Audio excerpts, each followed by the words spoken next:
What's up, guys? Benson again, bringing you another interview. This time I'm joined by my good friend from South Africa. Yeah, we're getting interesting with these interviews. Got Holden on Skype with me today. And Holden, I've got to ask you, South African Call of Duty esports has been pretty quiet this year. We haven't really heard too much about it. What's been going on down there? So Call of Duty esports in South Africa, it has been on the rise, especially after that changeover to PlayStation 4. A lot of the community is backing it and a lot of people getting on board with it. We had the Astro Gaming Cup, an event where Astro actually got on board with us, and that was hosted earlier in the year. And then we've also had a foray of online tournaments, hitting more than 64 teams per tournament, which is pretty decent for our country.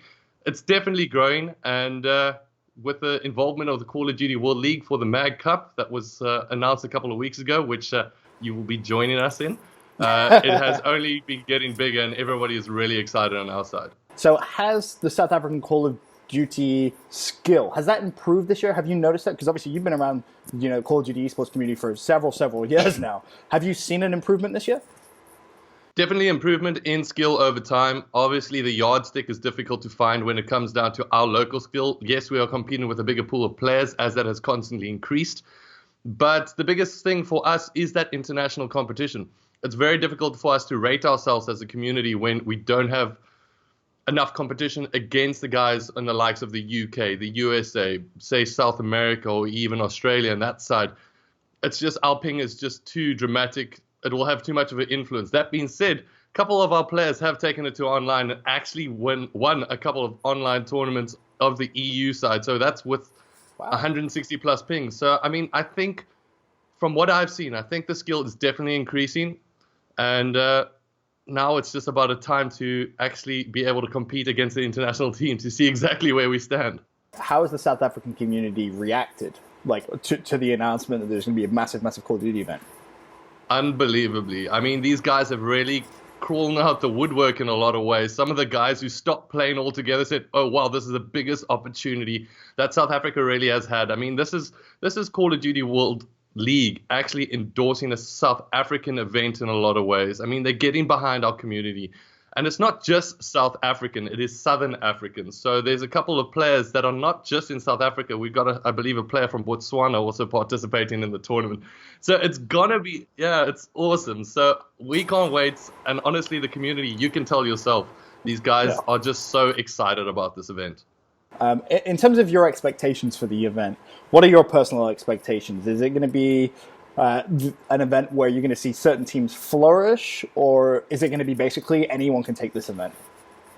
All right, so one of the big things about this event, of course, Call of Duty World League is 18 and plus. So what is this is called? This is a little bit of a shift in our community.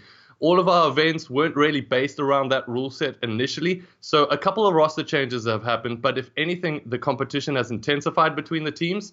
So we are going to see a really tightly close contested tournament, as we're going to see, I think, Energy Esports is one of the teams to watch out for, High Five Gaming. We've got Insane Gaming as well, and I'd say the wild card maybe Royal Esports. In terms of players to watch, that's always something that I love. I love, seeing, phenomenal players break through at events, building storylines around players. Who are the key ones to keep your eye out for? All right, so one of the oldest guys in the competitive community, his name is Jakes. He's been around for yonks. I mean, the guy was there Call of Duty 4 days. So he's definitely one you want to watch out for just in terms of his experience, especially as a search and destroy player. Also in that same team, that Energy Astra squad, a guy called Viper. He literally just pulled off a 1v4 the other day in the grand finals of the online qualifiers. Nice. Then from High Five Gaming, one of the standout LAN players in recent times has been a guy called Ethan Eros, and he's really performed well. And then also Insane Gaming have one talented player in their captain, Kalen Tanker Governor.